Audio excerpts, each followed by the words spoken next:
Why, hello, ladies and gentlemen, it's me, Iron-Aidan, oh, and today, oh gosh, it sucks.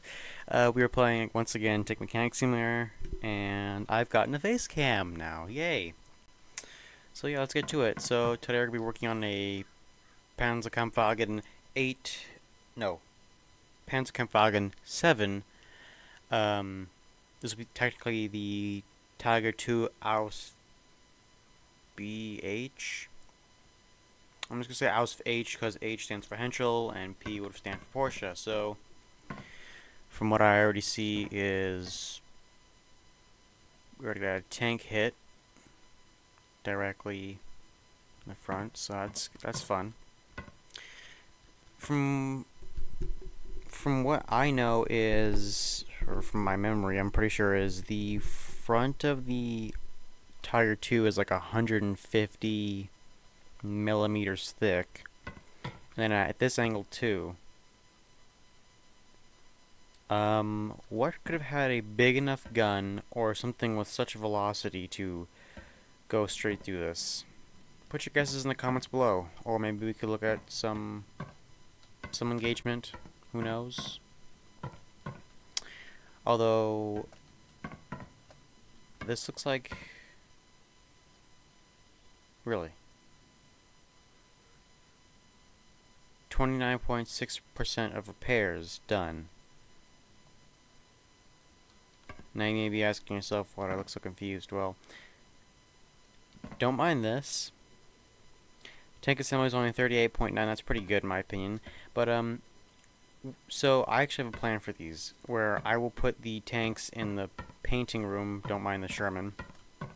I will put a decal on them, and then when I'm done, restoring it, it'll look somewhat new, or like, I guess, new. So let's fix up this weld, and let's get started. Oh wait. First, let's remove the turret. Yeah. Right. One thing I will say is, let's see. So, the Mustache Man during World War II, we'll name him the Mustache Man for now. He had ordered for stronger tanks, I guess, towards the end of the war.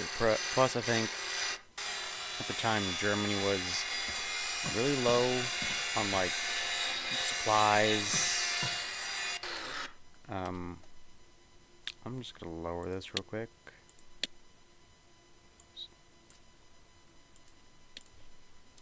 So from what I know is that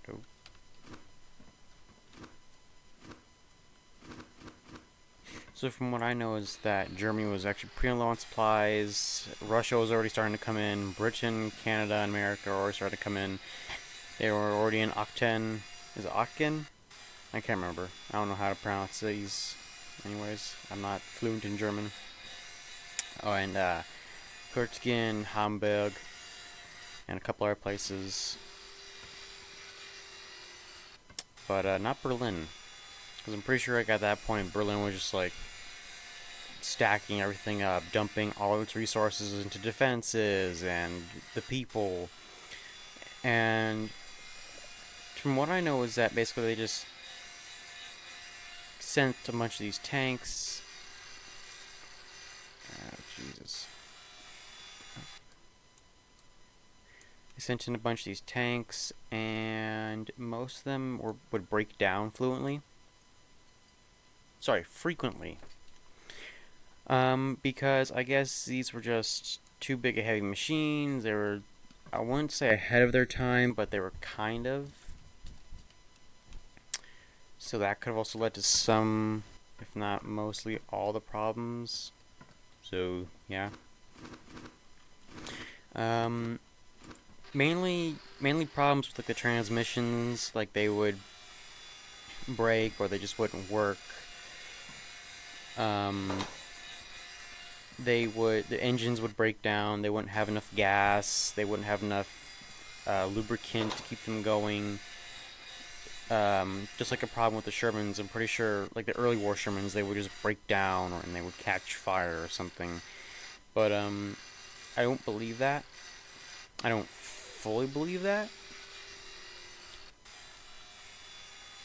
because, well, I mean, I kind of would, because these are such big machines and they require a lot of power, because I'm pretty sure these were powered by, like, V12, V10 engines, most likely. I don't know. I'm pretty sure they were by, like, Daimler still at that point.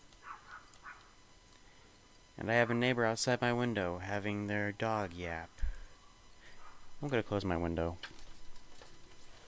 Only reason I had my window open was because it gets really hot in my room, and because it's still summer, technically. Um, I like to keep it cool in here, and I'm not gonna go and turn on my fan because I'm too focused on this.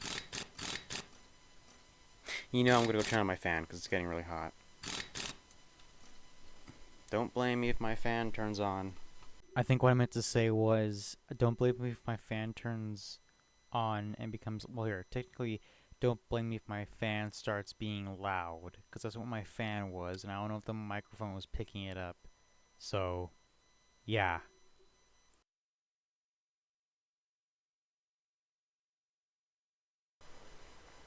I now have it on high, so if you hear in the background, that's why. So let's see. I will I will put it this way. I did, and don't blame me. I did take out the engine because I saw how big it was and how many parts it needed. So I kind of already did it. And yeah, and really, the only thing, this thing took me, I want to say about an hour to do. Mainly because I had to go out and do a couple things real quick. But, no, everything was just like putting bolts on, bolt after bolt after bolt after bolt after bolt after bolt after bolt. Like on the other engines, like the Sherman back there. When you're putting together the engine, or any engine in this game, you usually have the buckle, if you want to call it that, or like basically like the piston rod buckle. I'll put it that way. Um, you gotta bolt those in on this. On the other ones, you do not. And everything else was having to be bolted, so I kind of just skipped it. So yeah, let's get to sanding. Yeah, I'm pretty sure most games will get this wrong, and some will get this right. I will give a bit of a half and half credit to War Thunder for this, personally, because I did use it for a while, and I feel bad. Well, ashamed. So, in the game War Thunder, there is the Panzer II-H and the Panzer II-B. I'm sorry, Panzer II-H and P. As I said in the earlier in the video, like a few minutes ago, that's because there was the Henschel version, or Heinkel, or no, not Heinkel, yeah, Henschel.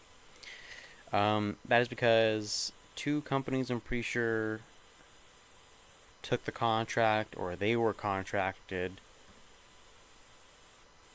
forcefully, I guess you could say, or were just asked to um, produce a Tiger II machine. Now, I want to say the hulls were basically the same. I don't know. I never went that deep into learning about this tank. Um, but I will say that the only difference I could personally see was the turret. The Tiger II-P Porsche version would have had a similar turret. I'm pretty sure it was just, I want to say maybe a bit longer, about like that much. Maybe, mm, I can't really tell, but yeah. Um, Editing me put in a picture of a Tiger II-P turret and a Tiger II-H turret. So on the left side, I guess, is the Tiger II-P, and the right side is the Tiger II-H. Yeah, Alright, well, let's get in here. And do I need to remove this? I do need to remove this, okay. We'll just get an outsource repair on that, it's fine. Actually, you know, just real quick, speaking of the 88 millimeters from like 5 seconds ago, I had not said it yet. So this apparently, I guess, carried the 88 millimeter KWK L42. If I'm correct, I don't know. I'm most likely wrong. But why do I have so many 88 millimeter cannons? And I could tell. I could tell. There's one. There's. Let's see. Where's the other couple? There's two. There's two. Okay. You know, I might have been wrong on that one. I might be going crazy. But I do have a question as to why do I have two, and if so, why can I not collect them?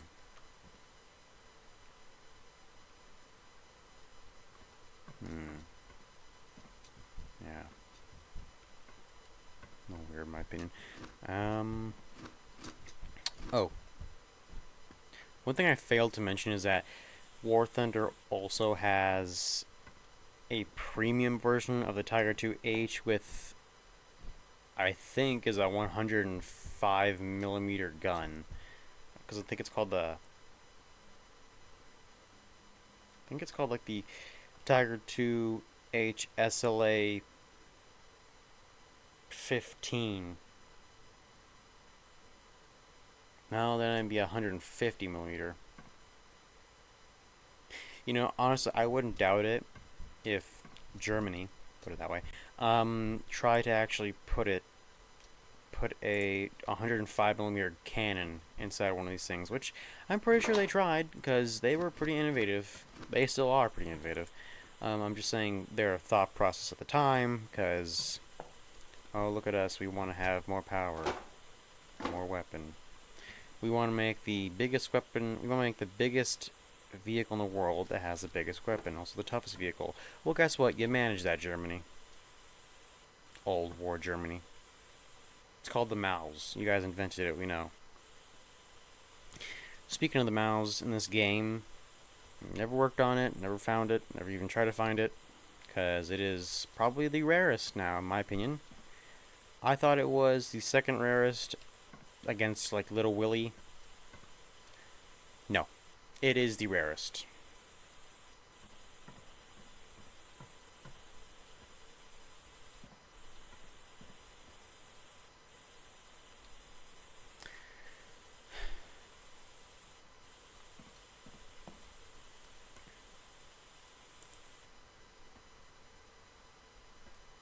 Wait.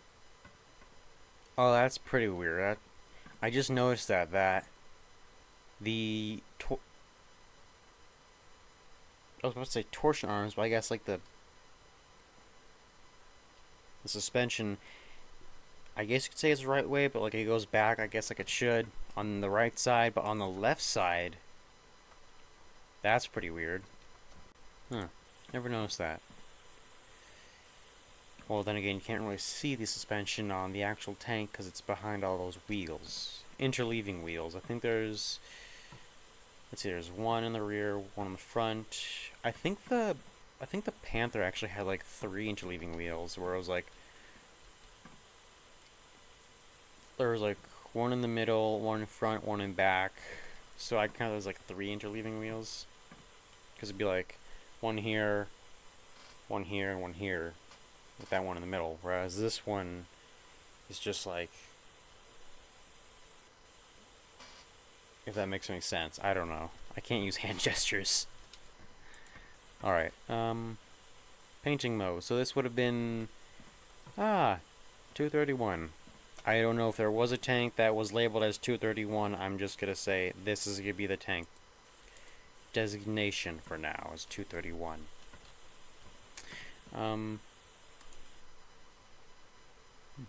Everyone else is massive crane. I say a lot.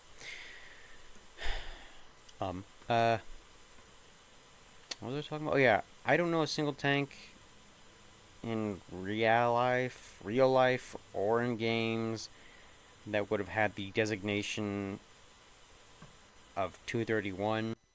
There was a tank during World War II that had the designation number of 231. It was actually a Tiger 1. With a true designation that is Tiger 131 in the Bovington Tank Museum. The Tank Museum in Bovington, England. I've never been there myself. I really want to go one day. Although, personally, from watching videos on YouTube and someone on Netflix, go check it out.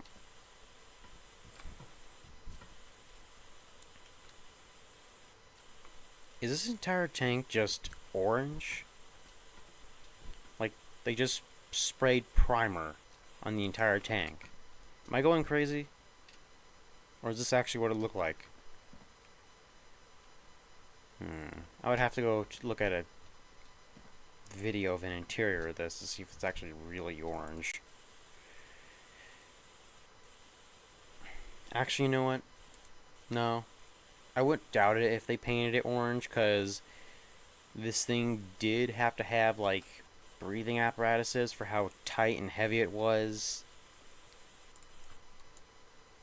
And, because I do know that, let's see, in submarines, the lights were red because supposedly you could see better in the dark, I guess, when your eyes, I guess, like, adjust to some weird thing when the lights are red. I don't know how it works. I'm not a scientist. I'm not a biologist in any way. I'm not a doctor. So I don't know. But let's get to assembling this thing. I've already pre-bought the parts. So let's just repair what needs to be repaired. Okay, okay, simply, gun mantlet, track belts. Usually what I do is I buy a full set of everything. Like, I mean, every tank. What I mean by everything, I mean as in, like, everything. So, when I first got the amount of money, let's see, so I have $153,728. When I got the amount of money to buy parts for every tank, I just kind of went on a buying rampage, like a buying parts rampage, where I bought parts for every tank in case I came across them. But if I ever get a T-34-76, expect me to just say no to that. I don't have a vendetta against the T-34-76. It's just I'm not a fan of it. That's all. I'm not a fan of the T-34-76. Personally, in my opinion, I think all they did was lengthen the gun, get a different turret, and make it look like Mickey Mouse. Which is another thing to say, is that it was given the name Mickey Mouse because of the Mickey Mouse type hatches it had, you could say. Basically, it gave off the appearance of Mickey Mouse, which the Germans had said, oh, hey, it looks like Mickey Mouse. There you go. I'm putting this in an idiot form. I would have said something else, but I'm too hot, and I feel like I'm about to have a heat stroke right now.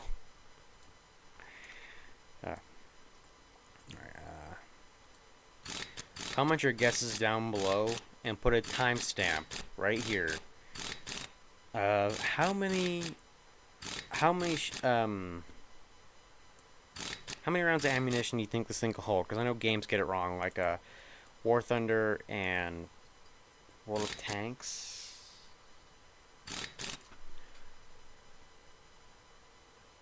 I think World of Tanks says like this thing could carry 50 rounds, and then War Thunder says this thing could carry like 32 rounds.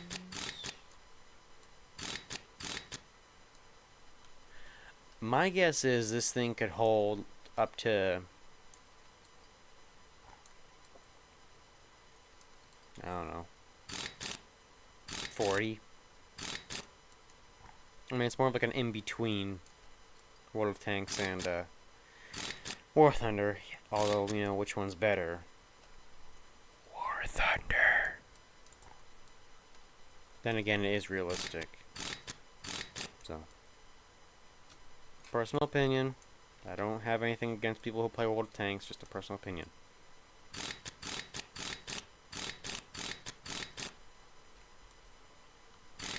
However, today is Sunday, so this upcoming Wednesday, there will be a War of Rights event going on. I didn't get to record a War of Rights event yesterday because we had a couple issues. Let's put it this way. We didn't send a representative or a supporter to get us into our game. We'll put it that way. At least we didn't get one on time. So yeah, expect a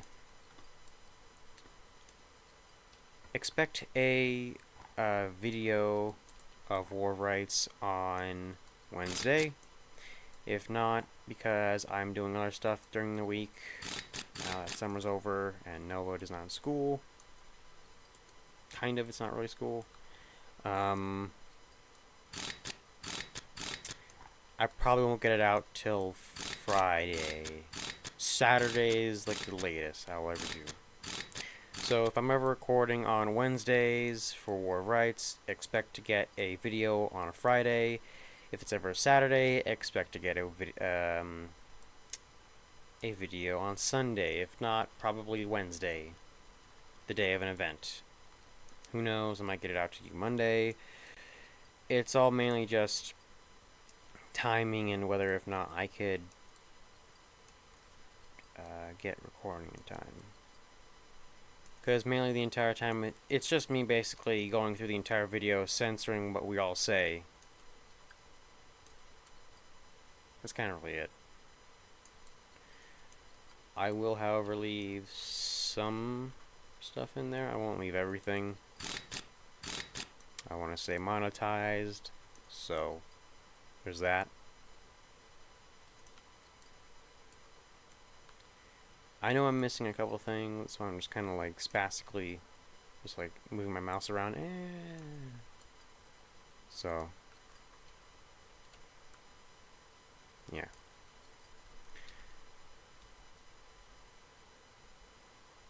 I don't see anything else. Well, it says the exterior condition is nice. How about the interior? Interior is 90.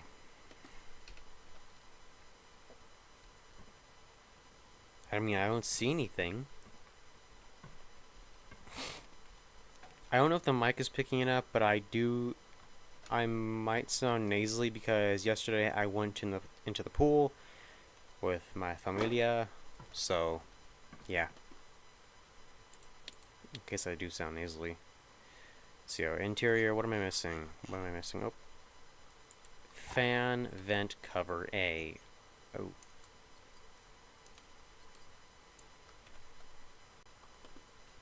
Alright, didn't know I was missing a fan and a vent cover. Well, I don't know what else I'm missing. Let's see. Hatch springs. Hatch springs? I mean hatch springs.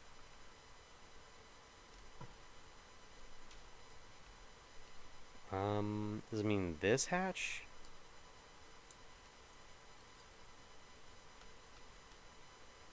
Okay.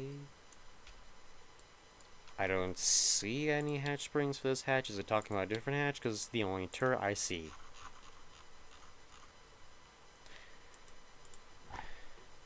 Oh.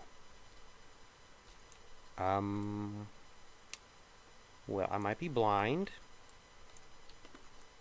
Who's to say that no one's blind? No one's not blind? Whatever. Yeah, I am blind. Okay, so is the interior good? The interior is not good. I think I just saw a thing of wires. Did I see a thing of wires? I did see a thing of wires. Okay. Don't want that. Here it is. Connection wires B. Where's A? Where's A? Okay. Let's see, connection wires B. Where is it? Connection wires B. I think I already passed it. So, V belt. This thing actually has like a belt draw. Oh, because it's a generator. Duh. Alright, well, let's get to the hull itself, and I'm not looking too happy about this. It doesn't look too happy. Wait, what? I'm going nuts today. Finally suffering the heat stroke. Alright,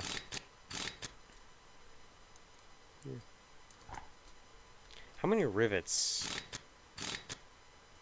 How many rivets and bolts can we estimate on this tank?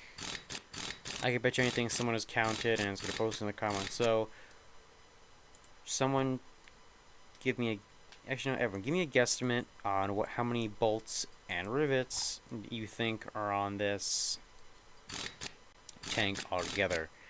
Although there technically wouldn't be rivets, because rivets would just straight up pop off. So bolts, just say how many bolts you guys think there may be. Personally, I think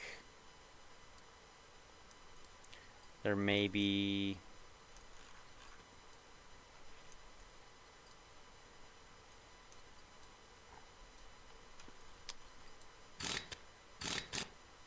2,000 bolts.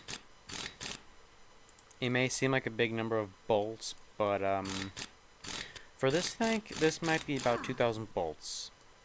I'm not saying specifically in sizes, I'm just saying in general how many bolts there may be for this tank, because this tank is huge, and as I got a receipt from this, and for how many bolts I've already done on just one side. Let's see, how many bolts are on one wheel? 1, 2, 3, 4, 5...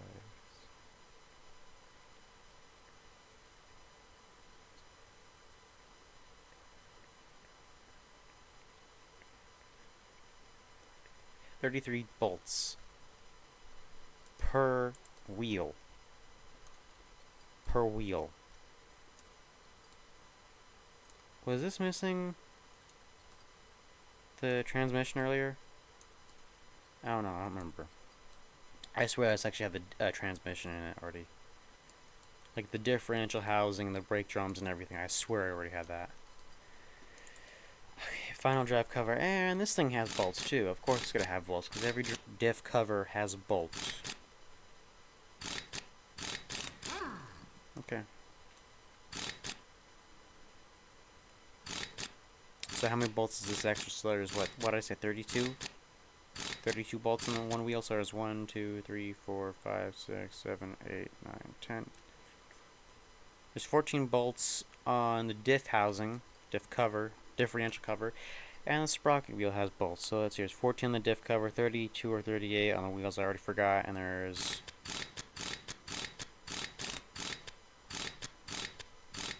10.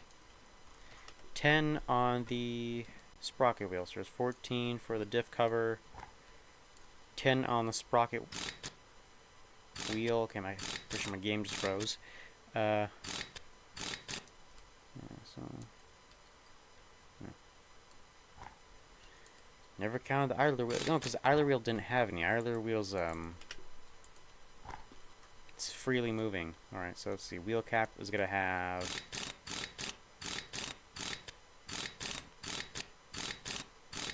8.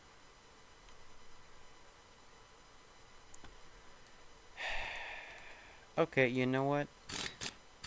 I'm gonna say that this is the hardest tank to do in the game because of how many bolts you gotta do. I would have already quit, but if I was doing this on my own. But because I want to do it as an entertainment thing, you guys get to watch me suffer through this. You're welcome.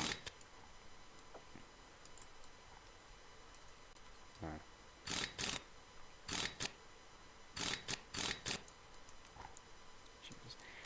Everything you put on this tank just must be bolted. So like, what's next? You're gonna put a tire on the tank? You gotta bolt that too? Wait. Okay, that didn't sound right.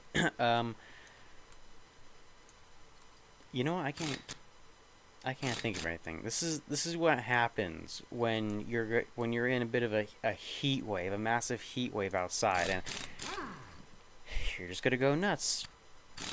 That's what's gonna happen. I can't wait for winter time to come. Jesus. I mean, I dislike the winter time because it gives me migraines, and I don't like having migraines.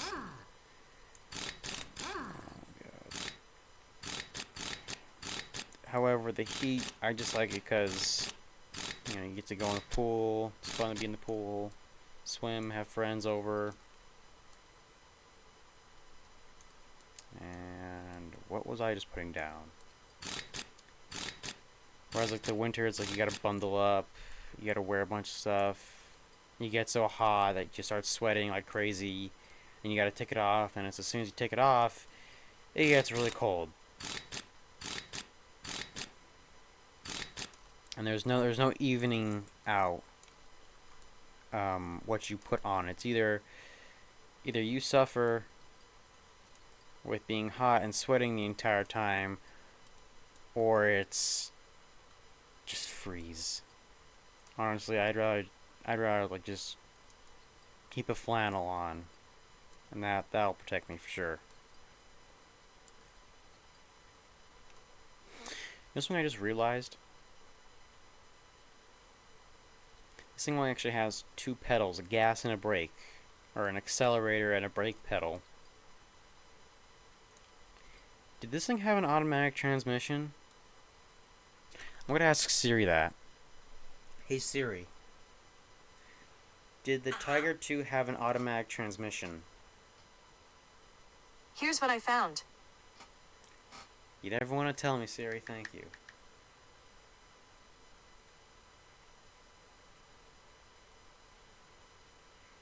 Königstiger, or Königstiger, is I guess what the full name of it is. Okay. Let's see. Yeah, produced from 44 to 45.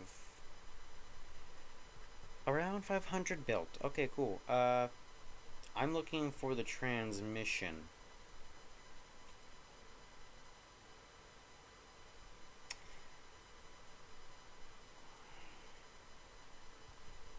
A Maybach OLVAR Olvar OG 4012 16B in quotations, 8 speeds forward and 4 in reverse. So if I had to guess, this is 100% an automatic transmission.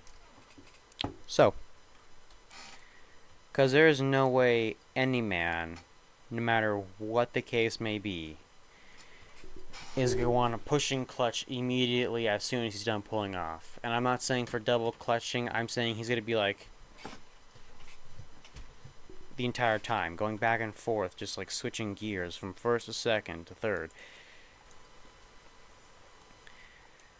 Alright, editing me while I'm going to be bolting everything else down. Can you please put in some like music and talk about the history of the Tiger 2, what problems it had, and what made it, I guess, come to fruition. Put it that way. Sure thing, Aiden. Thank you. Well, the Tiger II was a German heavy tank of the Second World War. The final official German designation was the Panzerkampfwagen Tiger Aust B, or Königstiger. The Ordnance Inventory designation was the Sonsfeldkanade, I'm pretty sure is how you say it, or SDKFZ 182. It was also known informally as the Königstiger, as I said. Contemporary and Allied soldiers usually called it the King Tiger or the Royal Tiger. The Tiger II was the successor to the Tiger I, combining the latter thick armor with the armor sloping used in the Panther medium tank. This made the tank weigh almost 70 tons. It was projected to be with 100 to 185 millimeters of armor in the front. It was armed with the long-barreled 88 mm or 8.8 cm KWK 43 L71 anti-tank cannon. The chassis was also the basis for the Jagdtiger turretless Jagdpanzer anti-tank vehicle. The Tiger II was issued to the heavy tank battalions of the Army and the Waffenträger SS. Sorry, just Waffen SS, not Waffenträger. It was first used in combat by the 503rd Heavy Panzer Battalion during the Allied invasion of Normandy on the 11th of July, 1944, about a month and a week after D-Day. On the Eastern Front, the first unit to be outfitted with the Tiger II was the 501st Heavy Panzer Battalion, which by September the 1st, 1944 listed 25 Tiger IIs being operational. Its development of the heavy tank was designed to have been initiated in 1937. The initial design contract was awarded to Henschel. Another design contract followed in 1939 and was given to the Porsche plant. Both prototype series used the same turret design from Krupp. The main difference were in the hull, transmission, suspension, and automated features. The Henschel version used a conventional hull design with sloped armor resembling the layout of a Panther tank. It had a rear-mounted engine and used 9 steel-tired 8 cm diameter overlapping road wheels per side with the internal springing mounted on the traverse torsion bars. Apologies. In a similar manner to the original Henschel design Tiger 1. To simplify maintenance, however, as when the same steel-tired road wheels were used in the later Tiger 1 hulls, the wheels were only overlapping without being interleaved. The full, I'm going to butcher this, the Schachtellofahrwerk rubber-rimmed road wheel system that had been used on nearly all German half-tracks using the interleaved design, later inherited by the early production versions of the Tiger 1 and Panther. The Porsche hull design included a rear-mounted turret and a middle-mounted engine. The suspension was the same on the Elephant tank, or as better known, the Ferdinand. This had 6 road wheels per side mount and paired bogies, with short longitude torsion bars that were integral to the wheel pair. This saved internal space and facilitated repairs.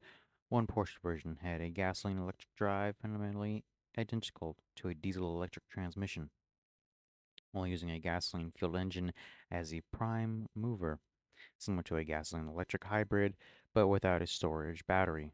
2 separate drivetrains in parallel, one per side of the tank, each consisting of a hybrid drivetrain, gasoline engine, electric generator, electric motor drive, sprocket. This method of propulsion had been attempted before on the rejected Tiger P, the Porsche version of the Tiger, which had been rebuilt as the Elephant. The chassis was used for the Elephant slash Ferdinand. In some US designs, it was put into production in World War I era Saint Chamond tank, the post-World War I FCM Char 2C. The Porsche suspension components were later used on a few of the later Jagdtiger tank destroyers. Another proposal was the use of a hydraulic drive. Ferdinand Porsche's unorthodox designs gathered little favor from the man himself. The production of it was around 1,500 Tiger IIs, slightly more than the 1,347 Tiger I's tank tanks that were produced.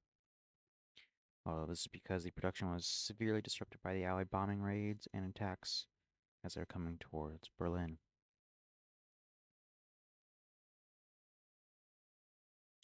It was proposed to have a Maybach HL234 engine, but from developments initiated by attempting to convert the Maybach HL230 to a fuel injection would have increased the power from 700 to at least 800 pounds per square inch, mainly horsepower.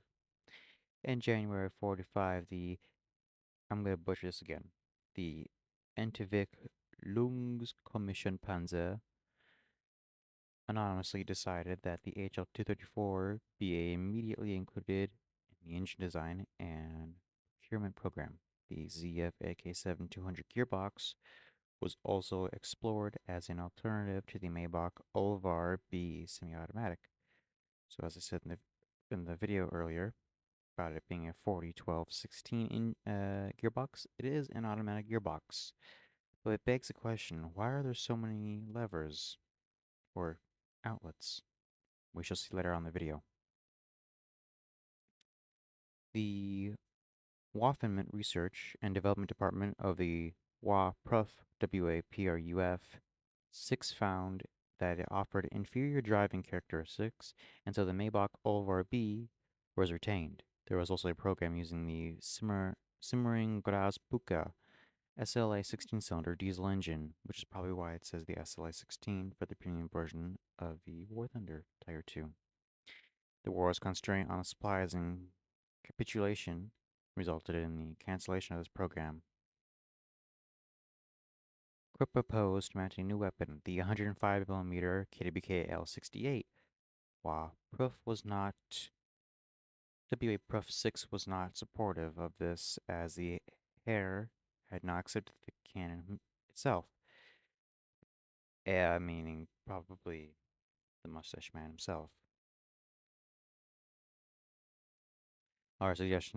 Other suggested improvements including stabilized sights, a stabilized main gun, an automatic ammunition feed, often known as an autoloader, a Carl C's AG stereoscopic rangefinder, a heated crew compartment stowage for an additional 12 rounds, and an overpressured air filtration system to protect against poison gas, which is probably why in this game it has the air respirators inside the tank too.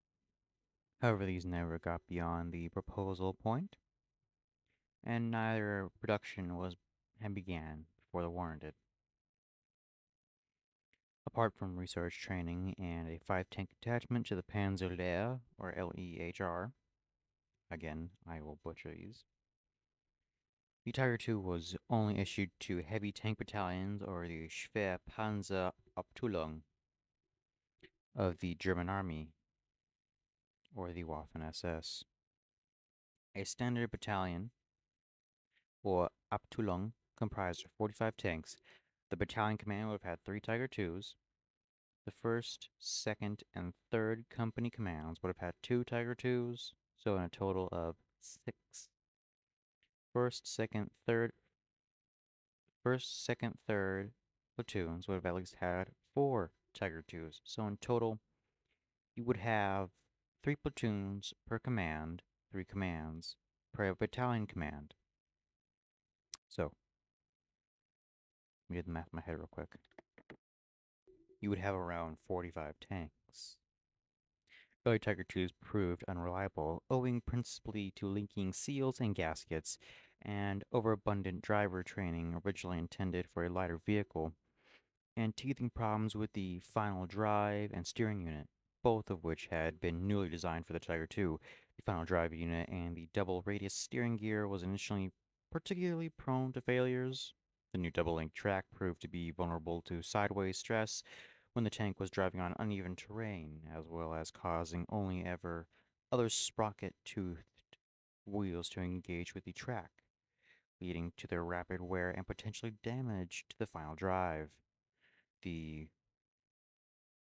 general of the Panzer Battalion, Wolfgang Tummel, said in a briefing on November the 4th, 1944, "These complaints we traced back to the new track, which, although a considerable production simplification, on the other hand, entailed a greater suspectability of the Tiger. The engagement," that's an end quote. The engagement of only every second sprocket tooth was causing sudden jerks in the final drive, which cannot withstand these blows.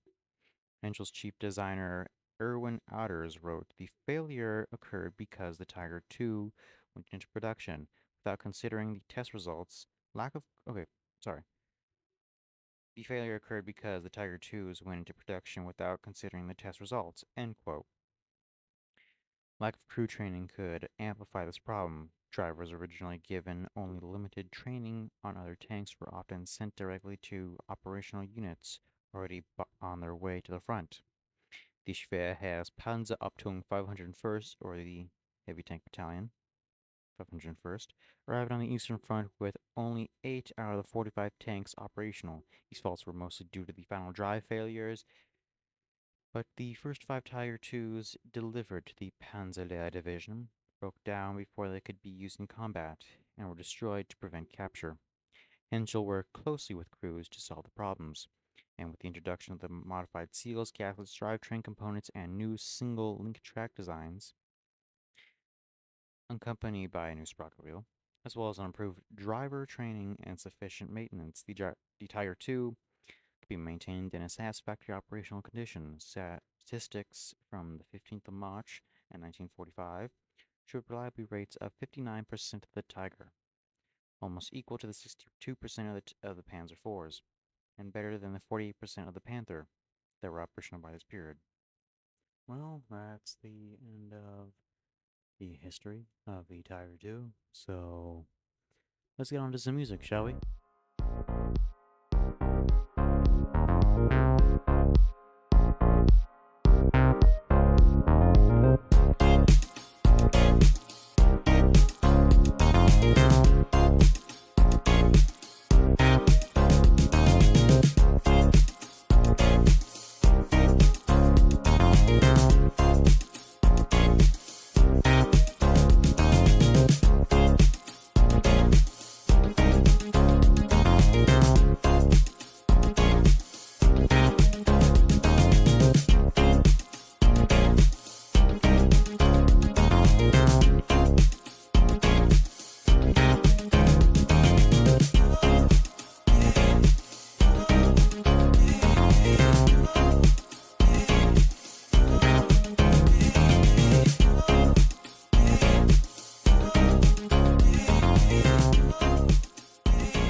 Well, thank you, Aiden, for talking about such a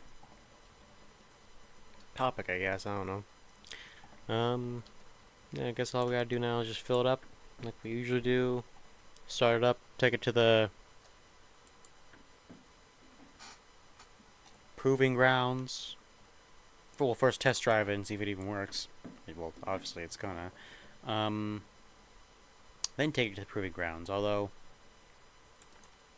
I'm pretty sure I will need to buy the ammunition. And they're not props, I'll tell you that for sure. Okay, everything's filled for gas.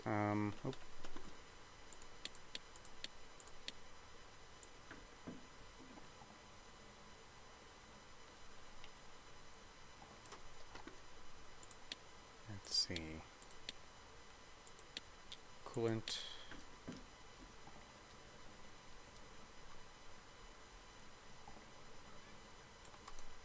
Number 2, 30.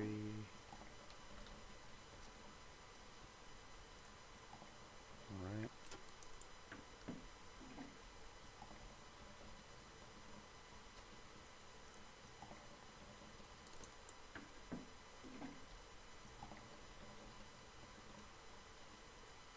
Almost done.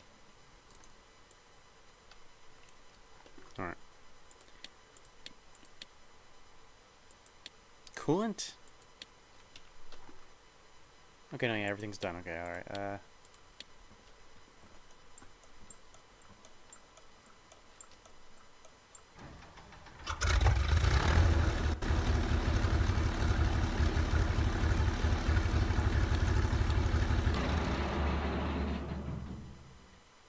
That was very depressing.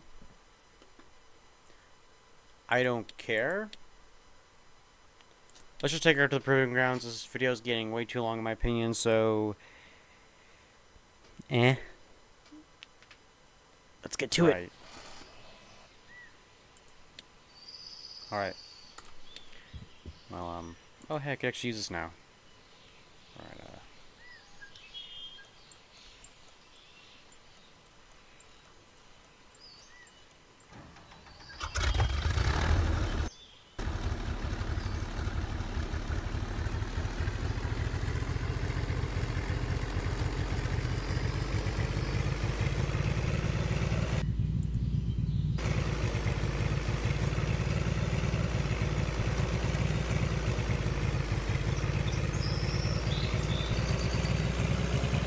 seems like it works.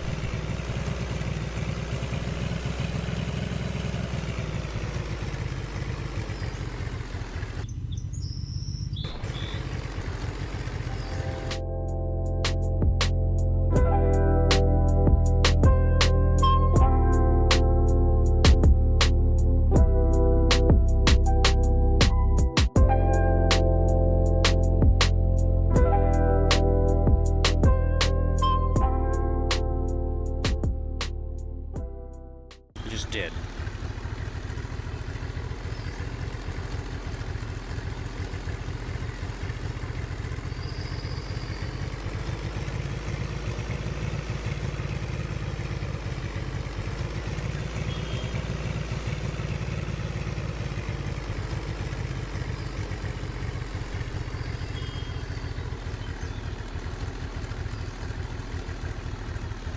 That good? Nope.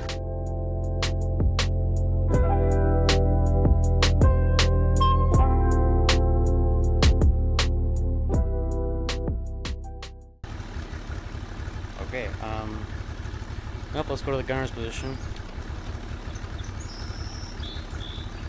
Oh, that's lovely. So, armor piercing, high explosive, cap, ballistic cap, and just high explosive. Okay, well, let's see. I like the sight on this. Forgot to load. Alright. Well, let's see a KV-1 real quick.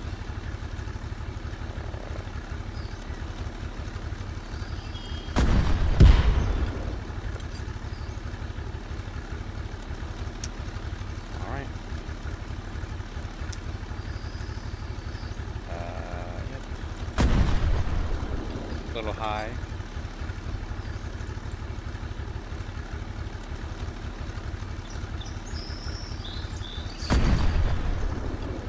I'm pretty sure that hit it, it's just not rendering it. Well, let's hit a moving target.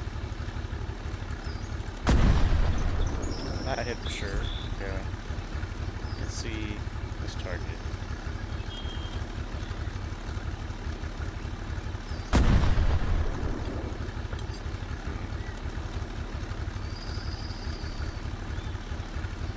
Well,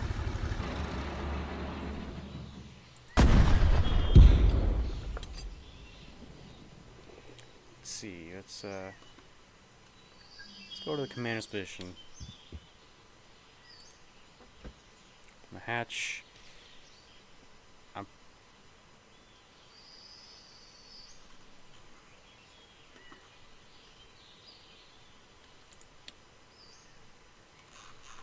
It would have been somewhat like the oh gosh. Oh my gosh, it would have probably been somewhat like that. I do see that you can. Oh, that's cool. It actually does work. Alright. You cannot use the periscopes on this. Okay, how about for the gunner? Can you use periscopes on this? You can use the sight on this. which is something I like. Oh, that is cool. That that is awesome.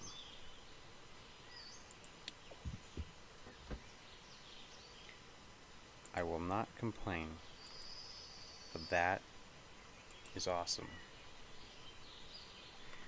Alright, well, let's get to the assistant gunner's position. He would have had an MG34 in his spot.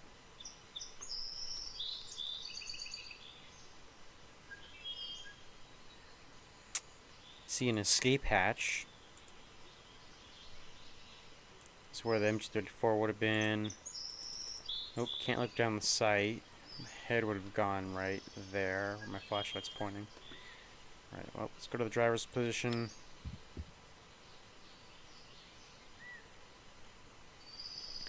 Yeah, I swear, this is 100% an automatic transmission. This has to be.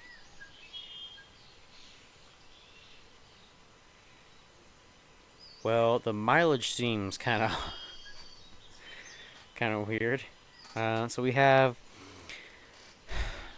if I had to guess from that one number, there's 1,000. We have 1,600 and about to be 13 miles. Am I right? Engine seems to be at like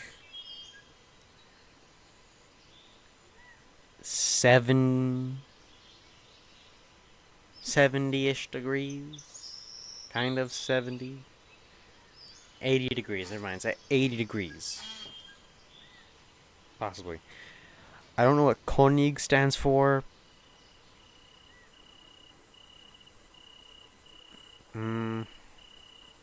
What those numbers stand for from 0 to 10 right here. I don't know what that stands for. I'm pretty sure this is RPMs. It's got about 1,000 RPMs to 3,500 RPMs. And I'm pretty sure this is your mileage. Why would you be going 100 miles an hour in this tank? I'm pretty sure this tank only goes up to like 30 miles an hour. 20 miles an hour, I'll put it that way. Okay, let's start it up. I want to see these actually move.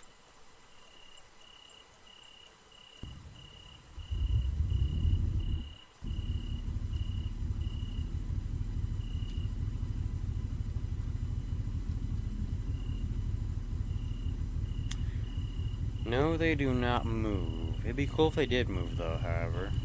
Let's try on. Well, everybody, I just want to say thank you so much for watching. This was a really long video and a really long build. I'm so glad I never have to do this again. But thank you guys so much for watching. I'll see you in the next one. I won't always be doing this face cam. So, yeah. Like for War Rights events, I won't be doing this face cam.